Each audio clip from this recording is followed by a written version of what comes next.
Opening your phone in the morning, a headline immediately ruins your mood. You read about danger, feel worse, and remain no more prepared. That's not personal failure, it's your brain doing its job. Here are the three-part traps your mind sets every news cycle. Part 1 is negativity bias, and your brain came preloaded with it. Negative information grabs and holds attention longer than equally positive information. Researchers who study this conclude simply, bad is stronger than good. This made evolutionary sense when threats were lions, not news alerts. Brains that ignored danger got eaten, so survivors learned to fixate on it. The problem is your newsfeed now produces dozens of lions per minute. Your threat detection system was never designed for that volume. Why do you feel worse after reading the news and somehow less ready to act on it? But before we get to the answer, if you enjoy explanations like this, tap follow. That tells me to keep making useful videos for curious people like you. Overwhelmed by threats, your brain starts doing something strange. It discards the useful details but keeps the fear. You retain the anxiety and lose the information needed to actually respond. Part 2 is the availability heuristic, which quietly distorts how you measure risk. A heuristic is a mental shortcut your brain uses instead of careful math. The availability heuristic says, if you picture something easily, it must be common. News is designed to make rare, dramatic events vivid and easy to picture. So, after covering a rare event, your brain overestimates how likely it is. Your risk map warps, bright where it should be dim, and vice versa. That is why people often fear flying more than driving, despite the numbers. Part 3, called psychic numbing, is the most counterintuitive part of all.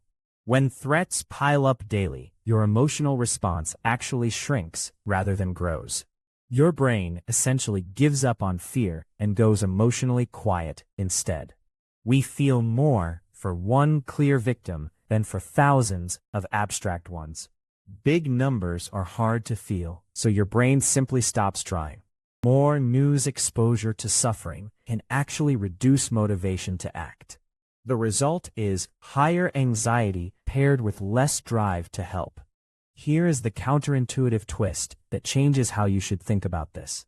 Some anxiety isn't the enemy. Zero anxiety actually worsens decision-making. Psychologists call this the optimal anxiety window, where alertness sharpens performance. Media-driven anxiety pushes you past that window into a zone where thinking deteriorates. Beyond that zone, your brain narrows focus and seeks the fastest exit.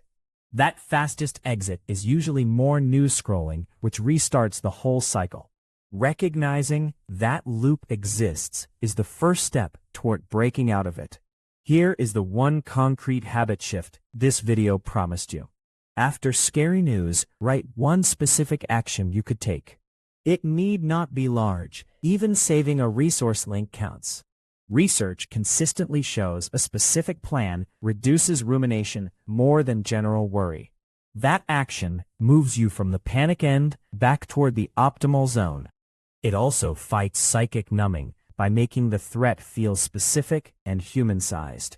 It gives your negativity bias something real to grip, not just a headline. You are not eliminating fear, you are channeling it into action. Think back to that morning scroll that opened this video. The headline still exists, but now you know what causes paralysis. Negativity bias, availability heuristic, and psychic numbing each distort your risk response. Together they make you read about danger, feel worse, and become less prepared. The exit is one small, specific action after each scary encounter. Your brain was built for rare, immediate threats, but it can be guided. Next time a headline hits hard, pause and write one actionable thing down. That habit won't fix the news, but it will fix your thinking. Your brain just needs somewhere useful to direct fear. Which part surprised you most, and what would you investigate next? Drop your answer in the comments below and tell me which one you would choose. I read every single comment, and I really want to hear what you think. Follow Curious Lines for more surprising explanations. See you in my next video.